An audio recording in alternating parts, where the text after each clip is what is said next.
नमस्ते हिंदुस्तान, कैसे हैं आप लोग। वीडियो की शुरुआत में सबसे मैं निवेदन करूंगी कि आप पहले अपने चैनल आइकन को चेक करें। आप सुमन पांडे में जो आपने बेल आइकन प्रेस किया था, जो मेरे सब्सक्राइबर हैं उन सभी को मैं बोलूंगी ध्यान से सुने, क्योंकि मेरे से मोहब्बत इतनी अधिक हो चुकी है यूट्यूब को कि आप लोगों के पास मेरी नोटिफिकेशन नहीं पहुंच पा रही है। अभी कैसे साजिश हो रही है मेरे खिलाफ, ये तो आप समझ ही सकते हैं। तो रिक्वेस्टिंग यू ऑल कि एक बार फिर से बेल आइकन को चेक करें कि वहां पे बेल आइकन प्रेस है भी या नहीं, जिससे कि आपको मेरे वीडियो की रेगुलर अपडेट्स मिलती रहे। तो जैसे आज बात करेंगे हम उत्तर प्रदेश के ब्राह्मण समाज, जी नहीं, मैं बात करूंगी 6 महीने बाकी है लगभग अब विधानसभा के चुनाव में। जहां एक तरफ 6 महीने विधानसभा चुनाव में रह गए हैं, तो वहीं पे अलग अलग पार्टी जाति के नाम पर आज राजनीति कर रही है। लेकिन अगर जाति के नाम पर भी किसी अच्छे व्यक्ति का नाम लिया जाए तो फिर भी ठीक है, लेकिन नाम लिया जाता है कुख्यात ब्राह्मण अपराधी विकास दुबे का और इसके अलावा श्री प्रकाश शुक्ला का। तो निषाद के नाम पे याद दिलाया जा रहा है फूलन देवी का। उत्तर प्रदेश की राजनीति में अब मायावती बहुजन समाज पार्टी से ब्राह्मण समाज को रिझाने के लिए एड़ी चोटी एक कर रही हैं। तो क्या मैं खुश हो जाऊं? आज मैं मायावती जी से आगे मैं आपको कुछ बताऊं। सवाल क्या हम या आप नहीं पूछेंगे? क्यों? बलिया के मंगल पांडे जी को क्यों नहीं याद करते? ब्राह्मणों को याद करना है तो मंगल पांडे की चर्चा करो ना। उनमें क्या कमी थी? क्यों? क्योंकि वो आपके वोट बैंक नहीं है, क्योंकि उससे न ही आपको वोट मिलेगा, न ही कोई ऐसी पब्लिसिटी स्टंट होगी। इसलिए आप बात करोगे विकास दुबे की और बात करोगे आप श्री प्रकाश शुक्ला की। अब आप कहोगे चलो विकास दुबे तो नाम सुना है, फिर भी मैं आप सभी को याद दिला दूं और विकास दुबे और श्री प्रकाश शुक्ला के बारे में आपको मैं कुछ बताऊंगी। उससे पहले मैं आपको बताना चाहूंगी, अखिल भारतीय ब्राह्मण महासभा के अध्यक्ष है राजेंद्र नाथ त्रिपाठी ने कानपुर के चौबेपुर स्थित बरुआ गांव में भगवान परशुराम मंदिर का निर्माण किया है। चलिए बात करूंगी मैं उत्तर प्रदेश की राजनीति के मायावती जी की। मायावती जी जो हमारी बहुजन समाज पार्टी की हैं, आज वो ब्राह्मण समाज को रिझाने के लिए एड़ी चोटी एक लगा के रख दिया उनकी पार्टी ने। आज मायावती जी ब्राह्मण समाज को रिझाने के लिए बड़े बड़े प्रोग्राम का आयोजन करवा रही हैं। तो वहीं पे आज अखिल भारतीय ब्राह्मण महासभा के अध्यक्ष राजेंद्र नाथ त्रिपाठी ने कानपुर के चौबेपुर स्थित बरुआ गांव में भगवान परशुराम मंदिर के भूमि पूजन एवं शिलान्यास के लिए विकास दुबे और श्री प्रकाश शुक्ला का महिमा मंडन किया। आगे बढ़ने से पहले आपको ये बताना बहुत जरूरी है कि ये दोनों कौन थे। दोस्तों, आप सभी को पता होगा कानपुर स्थित विकास दुबे एक कुख्यात अपराधी था। दुबे है तो क्या हुआ कि हम ब्राह्मण समाज उसको अपने सर पे बिठा लें, चाहे वो कितने भी लोगों का, लगभग 60 लोगों की 60 से भी ज्यादा अधिक मामले दर्ज थे, 60 से भी ज्यादा अधिक। जुलाई 2020 में उसने 8 पुलिसकर्मियों को मारा था।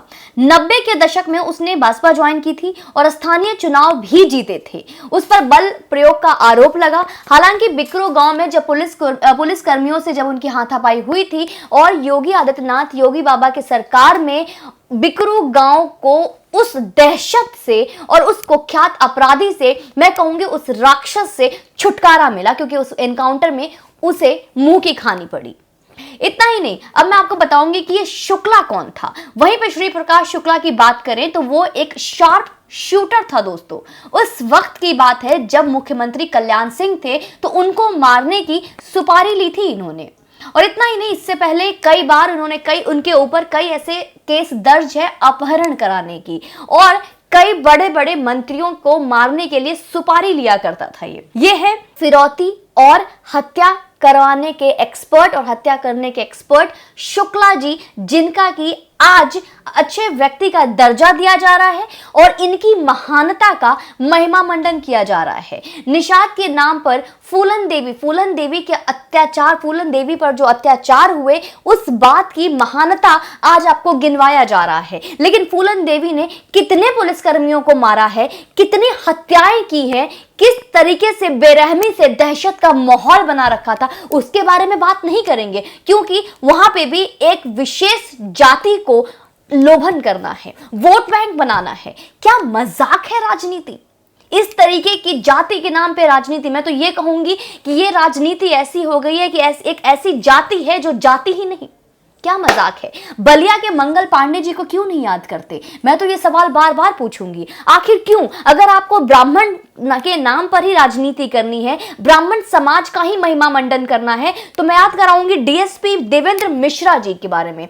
अगर आप कहेंगे डीएसपी देवेंद्र मिश्रा जी, ये समाज आज भी भूल नहीं पाई है। सुमन पांडे अगर विकास दुबे को याद करेगी तो सबसे पहले याद करेगी डीएसपी देवेंद्र शुक्ला जी। ये वही व्यक्ति थे जो कि विकास दुबे को पकड़ने के लिए गए हुए थे और विकास दुबे और उनकी पूरी टीम ने मिलकर उनको बेरहमी से मारा था और उनको अपनी जान गंवानी पड़ी थी। लेकिन फिर भी अखिलेश यादव और मायावती की सरकार आती है और गांव में फूलन देवी के नाम पे प्रतिमा बनाती है, उनके गले में फूल चढ़ाती है और इतना ही नहीं, उनको चादर ओढ़ाए जाते हैं और फूलन देवी और विकास दुबे जैसे लोगों को शहीद बताया जाता है। मैं बात करूंगी आज श्री प्रकाश शुक्ला जी की। क्यों श्री प्रकाश शुक्ला जी की हम याद ना करें, जिन्होंने ऐसे कुख्यात अपराधी को पकड़ा और अपनी जान गंवा दी? क्यों उनके बारे में बात नहीं करते? क्या वो ब्राह्मण नहीं थे?